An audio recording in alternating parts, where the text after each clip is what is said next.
Hey everybody, welcome to the Faith and Fandom podcast. This is Hector Mirai with Faith and Fandom, and big news, Faith and Fandom is now officially part of the Love Thy Nerd podcast network.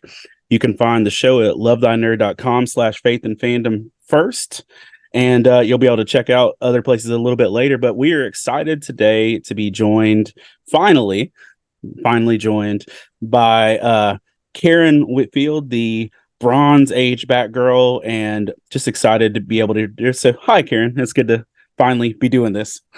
Hi, Hector. Thank you for inviting me to your show. And we've been talking about doing this for almost 2 years now. I feel like it's been, if not longer. Since June of 2021. Yep, there you go. It has been just a hair over. Yeah. That's awesome. So before we go any further, just to introduce yourself, or tell us who you are, tell us what it means to be the Bronze Age Batgirl, and let's go into there. Okay. Again, I'm Karen Whitfield. I'm the Bronze Age Batgirl. I traveled performing live performances and signing autographs with Adam West and Burt Ward, Batman and Robin, since from 1978 to 1985-ish. And it was just a wonderful Bat journey. And the Bronze Age Batgirl is actually the years from 1970 to 1985. And as we all know, Yvonne Craig was the original Batgirl that was on the Batman 66 series, and she was the Silver Age Batgirl, which was 1956 to 1970. And so when I met them in 77 and then became Batgirl in 78, I was in that time frame of the comics. Oh, sweet. And you were my neighbor at a Comic-Con, and it was your first Comic-Con. And first off, I'm like really grateful because like that almost didn't work out. Like it was my take. We weren't supposed to be next to each other. And there was a kind of a mix up of where our tables were going to be, and I was going to be on another corner, and we were like literally shifting tables around, and you and I ended up next to each other, and it was almost my friend LJ, who does poetry in motion. He does like the Nerd Slam and stuff like that, and I think technically he was going to end up next to you, and then I moved. Wow. I was like I'll take the Batgirl person. You go that way. And Yay, I'm glad, because it was my very first one, June 2021 at Fayetteville, North Carolina, Fayetteville Comic-Con. It was my very first one, and I called Keith Gibbs, the promoter, late and let him know who I was, and I was ready to come out because I should have been in the Oak City Comic-Con in April of 2020, but of course they canceled. And so the next one, when they started up, was June, and I contacted Keith and he let me come in. It was late. That's why he didn't have me over there by the celebrities. So he kind of stuck me back there, in which I was very thankful and happy because I love being there. And again, I was able to sit next to you, and as well as I met Clarence Adams and Kaz, and Kaz's girlfriend Kirsten, and they've become very good friends of mine. And also Sean, he was on the end. Sean's last name just went out of my mind, but I just love being back there like that. And we had a lot of people come back there, and it was a lot of fun. And we had a door that we could exit if we had to, right next to us almost. So it was really a great place to be, and I really enjoyed it. And I would never have met you all if I had not been placed there. So I was happy. Yeah, I'm definitely see it as a like blessed divine appointment to actually get to be in that spot with you. Both of us.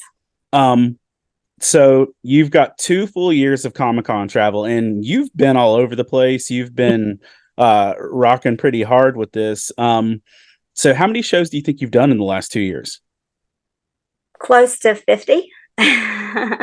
Including a couple of about 3 comic book stores. I'm going to do my first bookstore this August in Wake Forest.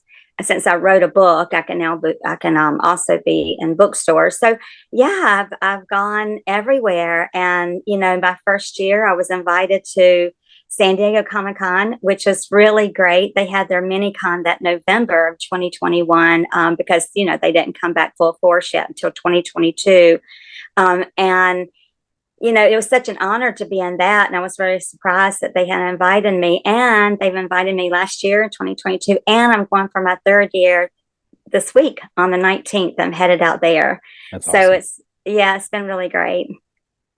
Um, so with that, what do you feel like has been your best convention experience so far? Not necessarily the best show, not you have to, but like just your favorite experience. Well, meeting the fans. I mean, I really enjoyed meeting the fans because when I had left LA back in 1985 and to move back home to North Carolina, Comic Cons had not started yet. We did not visit those. We were doing car shows and opening of malls and stores and fundraisers and things like that. So Comic Cons had not started. And then when I started raising my children, I did not visit Comic Cons. I didn't go there because I just knew that once I did, it would be in my spirit to be part of it. And I came back to raise my children and be a mother and have a family. But I knew that once I walked in that door, that I would feel like I was at home and I would want to go back. But yet, it wasn't time, and I just, and that's why I kind of stayed away from it until my very first one, which was in June when I met you. That was my very first one. So when I walked in, I'm talking about visiting, being in it, whatever. So I feel like when I walked in there, I was at home immediately. I have enjoyed it. I've enjoyed the fans. I've enjoyed the cosplayers, the Batman, Batgirls, Robins, all the characters I've seen and met, and personally, in and out of their suits, and children. I really love the children, and I do videos with all of them, and they're really, really sweet, and they're so excited to meet me also. I bet. I mean, I've got to watch just the literal joy that just happens with a lot of these people getting to interact with you. So that's just a neat thing. So you stayed away from it because you just didn't want to get sucked into there. Yeah, I mean, I loved it. I loved being I loved being Batgirl. I loved what we did, but I came to an age um, then to make a decision to come to have children and be a mom, and I decided to come back to North Carolina because I wanted to raise them here where I am. I'm in North Carolina now. Where are you, Hector? I'm in North Carolina. Okay, I'm okay, good. I'm I'm in Lumberton. North Carolina. Anyway, so yes, and I knew that once I came back, I would go 100 miles an hour, and exactly what I've done. And I'm glad I'm back. It was all about timing. I'm really glad I'm back, and so that's basically what happened. So how did you get the job initially as Batgirl? How did that transpire? Not Well, not to spoil your whole book or anything, but no, no. Yeah, it's a lot more in my book than what I'll say. Well, I was working at Hertz Rental Car in 1977, and Burt Ward walked in. He was going to be at a personal appearance in Durham, and he walked in, and he saw me, and I know that you're a man of faith, and I am as well. Very faithful, and I feel like it was just all meant to be. It was just all in the timing, and maybe it was God leading that situation that happened. But we met, and we became very fast friends. And he was going to I guess a car show or opening of a car lot or something in Durham, and he came back, and then he did some traveling. Then he came back about 4 or 5 days late, maybe a week later, and we exchanged numbers. And next thing I know, like 3 months later, I have moved from North Carolina to California. And I saw him as Robin in January. Then March, I saw Adam as Batman. And then it just basically took off. I was with them, and Adam asked me if I'd like to be the next, the traveling Batgirl, which I was on the Bronze Age Batgirl mantle to do that with them. that's awesome. Yeah, because Yvonne wasn't traveling at the time. She was in her mid 40s, and she wasn't traveling at the time after the show. And this was 10 years after the show had ended. And that was after the Bat family comic had come out in 1975. And then in 1977 was the Batman Adventures animated on television in February, and it ran until May 16 seasons, or I'm sorry, 16 episodes, 2 seasons. And when I met him in September, and then I started traveling with them in January with Burt, and then March with the two of them. It was needed. I mean, they wanted a Batgirl, and Yvonne wasn't traveling, and it worked out perfectly because it was during the Bronze Age comic years, and those two that animated had come out, so it just worked out perfectly. And all the little girls and moms would always ask them where Batgirl was, and then when I came out, they never questioned that I wasn't into purple and gold. I was wearing the black suit and the blue cape as in the animated series and also the comic. So everyone just knew that they were in the TV series, and that they were with me through the comic era. So, it really worked. And Adam was 49, Burt was 32, and I was 20. And they had been traveling suited up probably just a few years, and they kept suiting up until I believe 1988 to 89, when Michael Keaton was named Batman, and they stopped suiting up themselves and just went out to Comic-Con dressed normally. And that's when Yvonne went out as well, when she just dressed regular to meet the fans. Wow. Literally just part of the whole transitioning of that. That's pretty amazing. Yeah. So like so how did your run end? Like, when did that stop?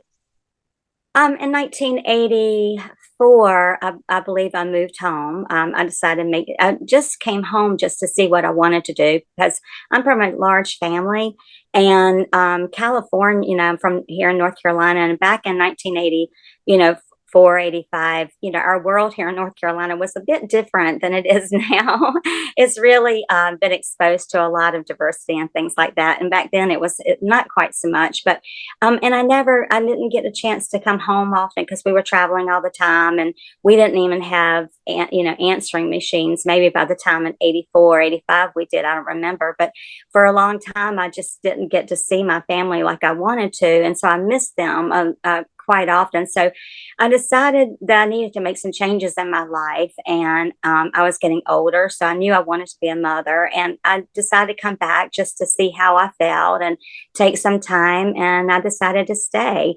I did go back out and met them a couple of times and traveled in a couple of places, and back to California to see the Bat family, and then I decided to hang up my cape and hide in my Bat cave for 35 years until I decided to come back out to write my book. So I came back in 2016, the rebirth of DC, from New York to Burbank, and to see the Bat family and see everyone. Then on my way back home, I think it was the second time that I visited them that year in 2016. And we had lost Yvonne in 2015. And I was really upset about that when I found out that we had lost her. And so when I went out there in 2016, I met everyone. And then on the way back from there, I was on the airplane, and I decided maybe I should write a book. And when I got home, I took out my box of the Batgirl treasures that I have. And honestly, I prayed about it, and I felt like if it was the right thing to do, God would lead me to that path, and he did. And I wrote a book. It took me 2.5 years, but I started it in January of 2017, which was the 50th anniversary of Batgirl. And so that was a great time to start. And I published it in 2019, and then 20, I had some Comic-Con set up, and then of course the world stopped, and then I started in 2021. That's awesome. And like when you in 84, did you ever really see this becoming a big portion of your life? I knew when you started to write the book and everything, but like in those years in between, did you ever see this being like what you would come back to? No, I thought it would be one of those times in my life that I had gone through and I learned from and helped me grow, because I wouldn't be the person I am today if I had not ever done that. And I traveled with them, and I mean, it was a huge world, and I would not have been the same, honestly. But I didn't think I'd ever come back to it because I knew I was going to be a mom and let life take me to where, the paths that God led me down, and I never really did until that happened. And again, I feel like He brought me back out because I feel like I have witnessed to a lot of people. I've met a lot of people since this has happened, and when I started writing the book, I knew, I'm like, I don't even really read books, and here I'm writing a book. So I felt like it was the right thing to do. I did pray about it, and I told God if He wanted me to go down that path, open all the doors, and I will walk through each door He opens. And to be honest with you, I have met a lot of earth angels, and you're one of them, Hector, because you were sitting right next to me on my first Comic-Con. And when you told me that you were a pastor, I knew right then that was a huge confirmation for me to be there at that particular spot next to you. So, that's what happened, and I'm still doing it, and I pray constantly, and I do meet people and they write to me, and I feel like I've been some type of witness. So, and I feel like this is like been a platform for me to get out there to meet people.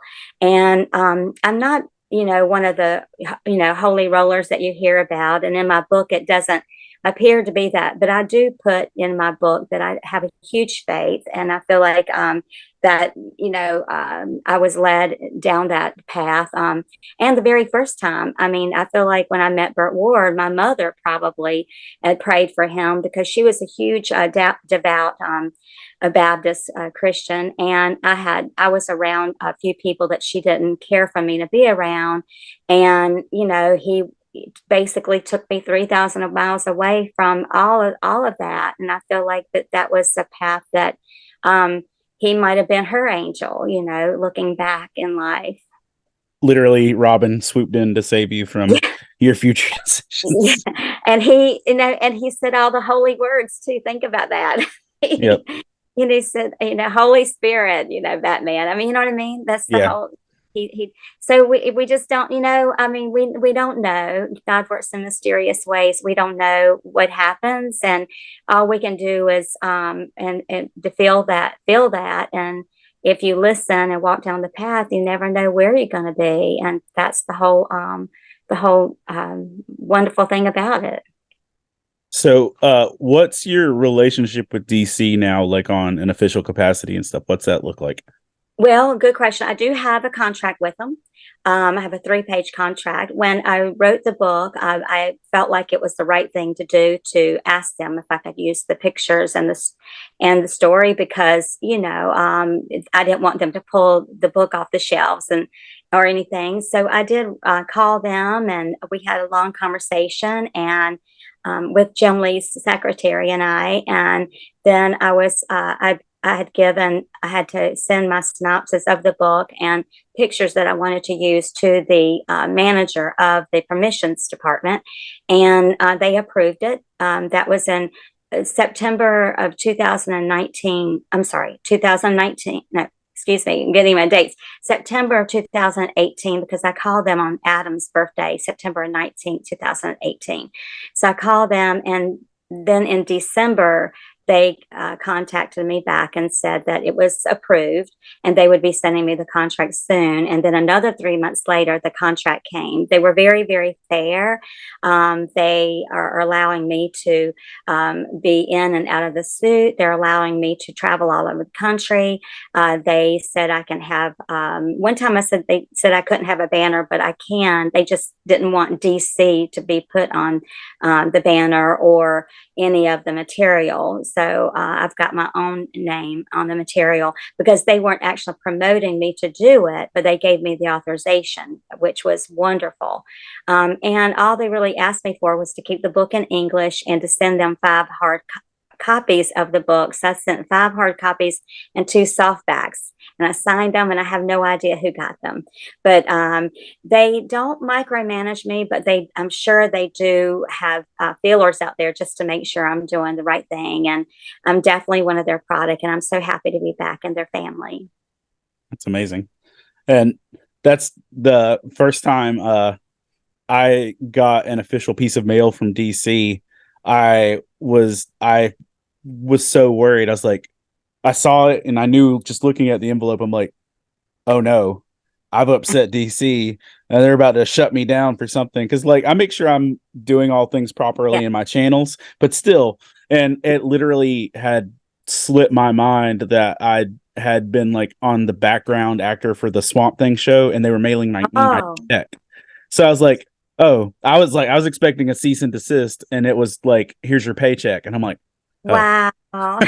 and because I didn't like I got hired through an extras company. Oh, that's cool. I didn't know. I didn't expect to get actual mail from DC. And then I was like, Yeah. oh, because like Yeah.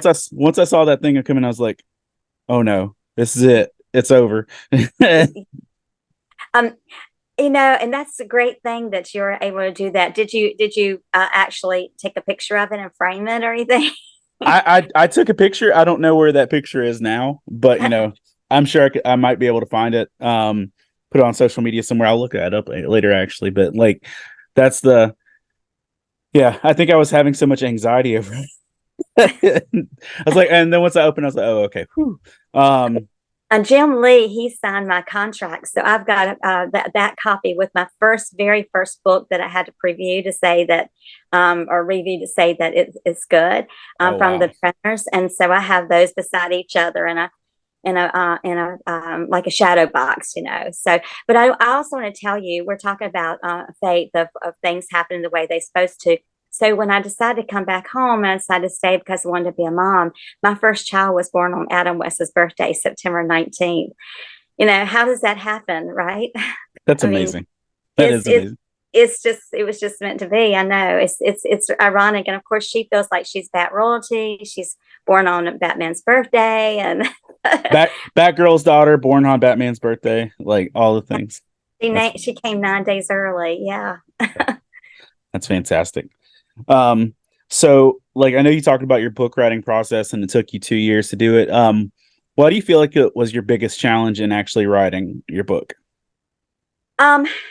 Well, when Adam passed away, I started in January, and he passed away in June that year, 2017. And I put that down for a bit because it was a shock. It was a shock to the whole world, I believe, and I just had to lay it down for a bit to regroup, and then I picked it back up and kept on. I felt like him saying, "Okay, it's time to pick it back up and keep on writing." And that I put it down for that reason, and then a couple other things that just happened in my life, and you just sometimes you have to put it down because I'm nocturnal. I can stay up all night long, and I would write all night, and then I'd go to bed and sleep for a couple hours, and I'd look at it like, wow, I wrote those things. But then you come to a wall that you have to just step back from it and then go forward again. And that's why I believe it took me 2.5 years because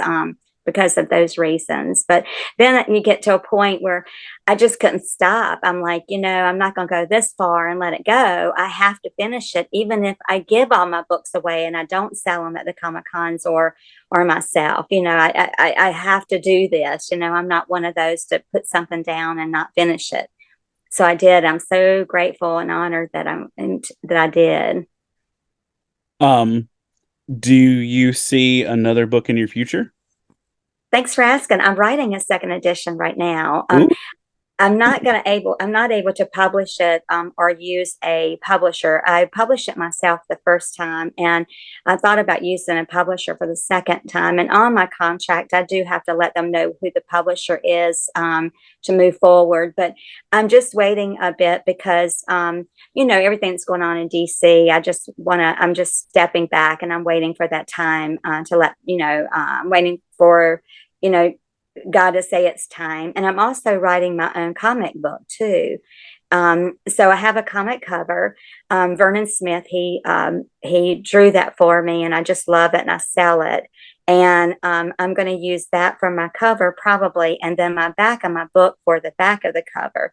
And so I'm writing it parallel to what my book is, because a lot of people don't like don't read. And so I want to write my own comic to let them, to have a comic. Because I mean, people come to my booth and they always love, do you have any comic books? And I do sell comic books as well. I just don't, I wish I could sell the one that, that Batgirl was, but they're so expensive, so, but I do sell some Batgirl. That's why I said I like to have my own. And I'm trying to also get my book Audible as well, because people listen to books, they don't always read them. So, but thanks for asking. Yes, I'm working on my second edition. And one thing that I found has been really helpful for me too is I'm not on Audible per se. But one of the things that I've experienced is that I will, as I'm writing new chapters, and even for the last few books I've written, I'll record each chapter as an audio podcast. Ah, And so like just one chapter at a time as a podcast. And then like that's done really well as far as people being able to listen and jump in on it that way has been oh, functional. So that may, even if you don't get on Audible, if you even just go back and record each chapter as a ah, podcast, I think people would oh, really click that's on. a great idea, Hector. I didn't even think about that. So just start my own podcast and record the pages. Yeah. That would be awesome. And if you just on average, and I think, as reading through your book, I think that, you'd probably be looking at 15 to 20 minutes a chapter. That's not Oh, a crazy long thing for a podcast. I think it'd go well. And you can actually like lump it. One of the great things about like podcast networking and stuff is that like if I load it to one place where like my podcasts go, it's going to Apple Music, it's going to Google, it's going to iTunes and Spotify and all that stuff. And so you'll get a kind of a cool reach with that. oh, Um, that's a great idea. I never even thought about that. And they're very short chapters. I wanted them to be short, because in case people don't read, and so I thought, or just so they can have a quick read. It doesn't take a while. And then the older people that actually watch the 66 show, I want them to be able to read it and not feel like they, that it's not doable. So. right. And a neat thing too is if you, because I know you went through the route you went with your publishing, if you even ever publish it on Kindle, something a neat thing that I didn't realize is when I started, and it might not have happened when I started, but like any book that's on Kindle and Amazon device, I don't want to say the name because there's one in the corner, but the Amazon device can just read you any Kindle book too. So I am on Amazon. My book is on Amazon, and okay, people do buy it through Kindle, and also Blurb. It's there as well. And by the way, since we're talking about it, here it is. Bat Driven West. Bat Driven West, because I was bat driven when I went out there, and Adam West, and I went west from North Carolina to California, and that's my back. I love my back. I love you. Your back is one of the neatest things. I do love Yeah, it. I feel like I'm sitting in like a looking back into my past in a comic book. I'm looking in myself in the comic book, looking in the past. And my illustrator is David Busetta, and he's in Spain. And we've never met, but we worked together for 2.5 years, and we're dear friends. And one day, I hope I get to meet him. Um, I feel like I know you have a long history of like you're a Batgirl for years and everything with that prior, but just in terms of the con life as well, you really kind of blew up. Yeah. Like you instantly popped on the scene, and then it's like every con I saw for the next like year or two, like you were a guest or you were featured. And like, do you have any Comic-Con goals left? Like, is there anything that you want to do that you haven't done? Well, I would love to travel anywhere and everywhere now that I'm out, while I'm still mentally and physically able to. I want to go as many places all over the country as I can to meet all the fans. That I would love to do that. And I'd love to go over, I'm going to Canada in August. So I'm reaching out beyond US, and I would love to go to London and some of the places over in Europe. I mean, just even in Spain, so I can meet David, where he is, my illustrator I just mentioned. But yeah, I would love to do as many as I possibly can. Last year, I know I did probably 25 and two comic stores, and this year, the beginning of the year, I only did four because my son had some surgery, so I waited for him to get through with all that. So then, starting in June, now I have a lot booked the rest of the year, and so starting next year, I'm going to start emailing people. It comes September for next year, so I'm trying to do as many as I can, but eventually.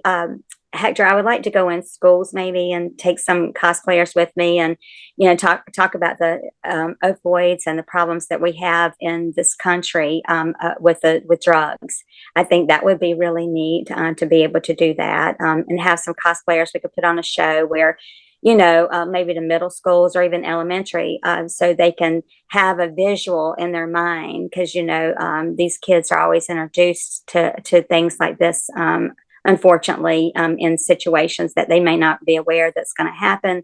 And so maybe they can get a visual of us telling them, no, with the villains and, the superheroes. But that would be kind of interesting. And then churches, I would go to churches and give my testimony. That would be cool too. So it's kind of a platform. I'm sort of waiting, but also we were waiting for the COVID to end because a lot of people weren't allowing us to come in, and also hospitals. I love to visit hospitals, the cancer patients, and things like that. So I have a lot in front of me I would like to do. I'm just waiting to get there and make sure everybody's still everybody's okay with the COVID still.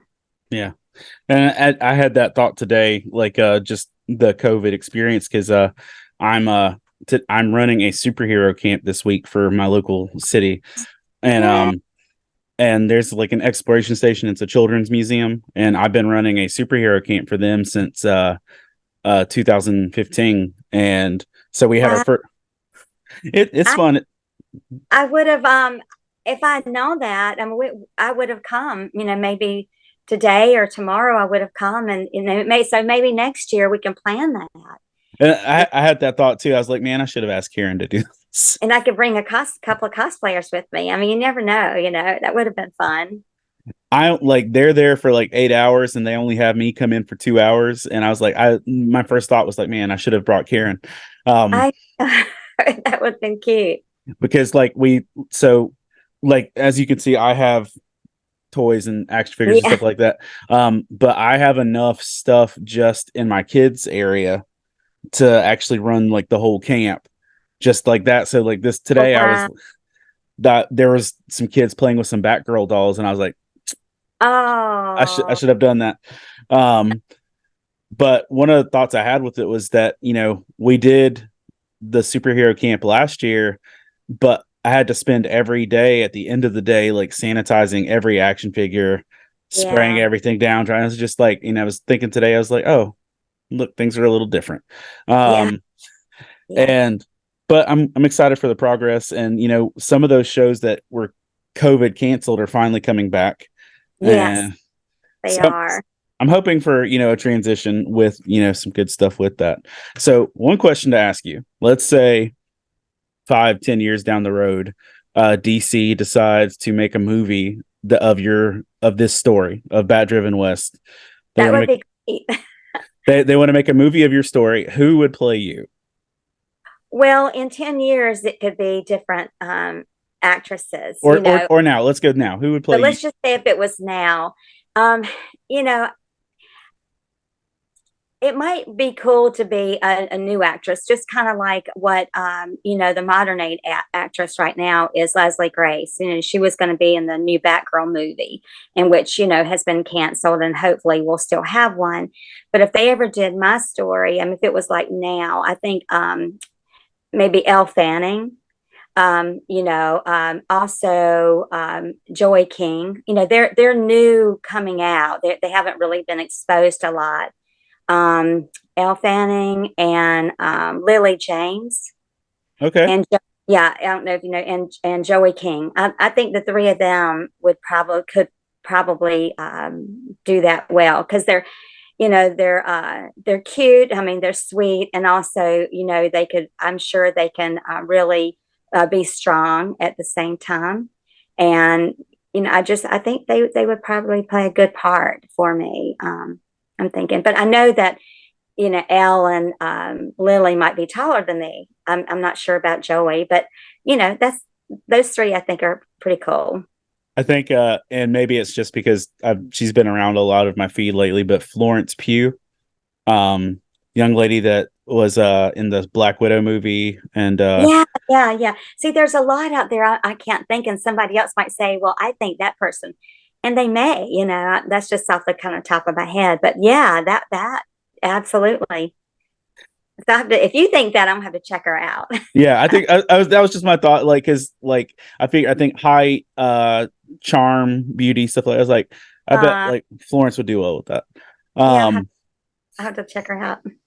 Um, and I have to say, first of all, I'm grateful that you're out in the Comic Con world. I'm grateful for your book.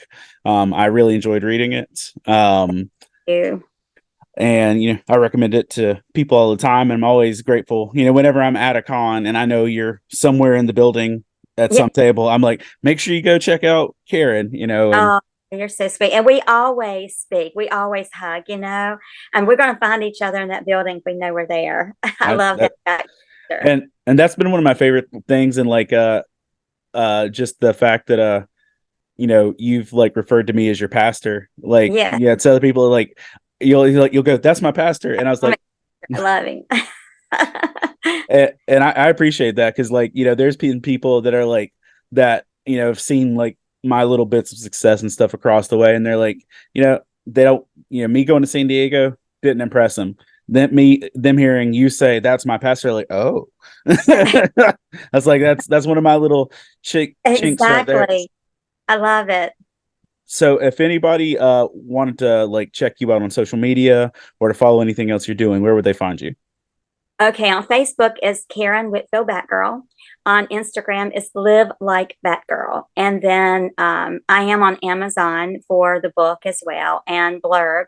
And Blurb you can buy it hard copy if you want to do that. But Ooh, I also sell them myself. If you message me on Facebook or Instagram, I sell all of everything that I have, my books, my posters, photographs. I mean, anything that I have pops, then I'll sell it and mail it myself and sign them. that's awesome. Oh, and I want to mention this: if you do buy a book from Blurb or Amazon, if you bring it to me, if you see that I'm going to be at a Comic Con, if you bring it to me, I'll be glad to sign it for you and not charge if someone buys it from them. Okay, sweet. Um, Anything else you want to leave people with? Anything you want to know about you or look forward to for you in the future? Well, that's a good question. Thank you all. Please come and see me if you can. I'd love to have pictures with you. I'd love to hear your story. I always love to hear the stories of, where you came from and why you are in, why you like comics, and just to meet you all. Please just come and see me. I'd love to meet you. And what do you feel like? What do you feel like the show you're look where I know by the time people are seeing this, you're going to be done with San Diego. Do you have any other shows? You're going back to San Diego. Do you have any shows coming up after that? Yes, San Diego is Wednesday. I will be doing Cosplay World August the 5th and 6th. And Cosplay World is wonderful. They have a lot of professional cosplayers there. And that's when I'll probably suit up again, since I was told I'm like the original cosplayer. I was a cosplayer before cosplay was even a word. There you go. That's it. Because we were dressing up like characters, back in the day out. So, and then after that, I'm going to be in Canada, New Brunswick. It's Fredericton, New Brunswick, Canada, August the 18th, 19th, and 20th. I'm no, yeah, 18th, 19th, 20th, I believe. Or 19th, 20th, 21, and I'm going the 17th just to see the city and things before we start. And that's in August. And then September, the end of September the 16th, Batman Day, I'm going to be in Lenore, North Carolina, and I'm going to be suited up. And we're going to have a 66 Batman there, as well as a 66 Batmobile at the Highway 55 in Lenore. So if anybody could come there in North Carolina, it's going to be a lot of fun. And I'm going to be in Portland, Texas, September 29th for 3 days. And also in Cartersville, Georgia at the Cartersville Comic Con and that's going to be in October the 14th. Yeah, of October 14th. And then November 12th is going to be in Zebulon. It's going to be their mini con there. So November 14th in Zebulon? Yeah, I believe it's November 14th in Zebulon. Or is that November 12th? I'm trying to think. November 12th. It might be November 12th. That's Saturday in Zebulon. So if you want to reach out with them, they're really nice people. So and then in Portland, Texas, is CadabraCon. So that's going to be a lot of fun. I've never been to Southern Texas. I have in Dallas and Houston, but I've never been to that area. So it's going to be a lot of fun too. You literally are just still bat driven everywhere. Yeah. Yes. Yep. And that could be a fun thing too. You could make a bat driven podcast of just you on the road. Yeah. Talking about your experiences. Yeah. Talk to different celebrities, the cosplayers, and it would be a lot of fun. Fans. I mean, maybe I should start my own podcast. Hey, I'm here for it. That would, I might have to contact you for pointers and how do I start this, kind of thing. Hey, the world will be better for it if you do. All right. Well, we'll make sure that we have links to all of your sites that you mentioned on the in the show notes where you can click on the links to find those. And anything else you want to say before we're out? Well, with the world the way it is, I'd like to leave it as, remember that everybody has, villains in their life, and you don't know what they're going through. So always be kind to people and just keep that superhero in your heart and help wherever you can, because you just never know who might need it. And thank you for giving me this honor to be brought back out as the Bronze Age Batgirl. And remember, follow the comics, because you learn a lot from them. And always, and stay strong and keep your faith. Thanks, Karen. And before we go, just want to take a moment to say thank you to our Patreon supporters. They'll be listed on our Facebook page and some of our podcasts as well. And to remember that Faith and Fandom is now part of the Love Thy Nerd podcast network, and you can hear interviews first at lovethynerd.com/faith and fandom, and watch them first at lovethynerd.com/YouTube. You'll be able to check them out other places as well. But just want to say thank you to Faith and Fandom for helping make that possible. And Karen, thank you not Faith and Fandom, but thank you to Love Thy Nerd for helping make that possible. Karen, it's been great talking to you. And, we haven't been at a show together in long enough. It's been too long. I don't even know how long it's been, but it's like, I'm always glad to see you. Well, I saw you at Heroes. You came to my booth at Heroes. That's right. Yeah. June was like a lifetime ago. Yeah, it was a lifetime ago. And I'm looking forward to seeing you again soon. Well, thank you, Hector, and thank you, everybody, and have a wonderful day. All right. Thanks, everybody. Bye-bye.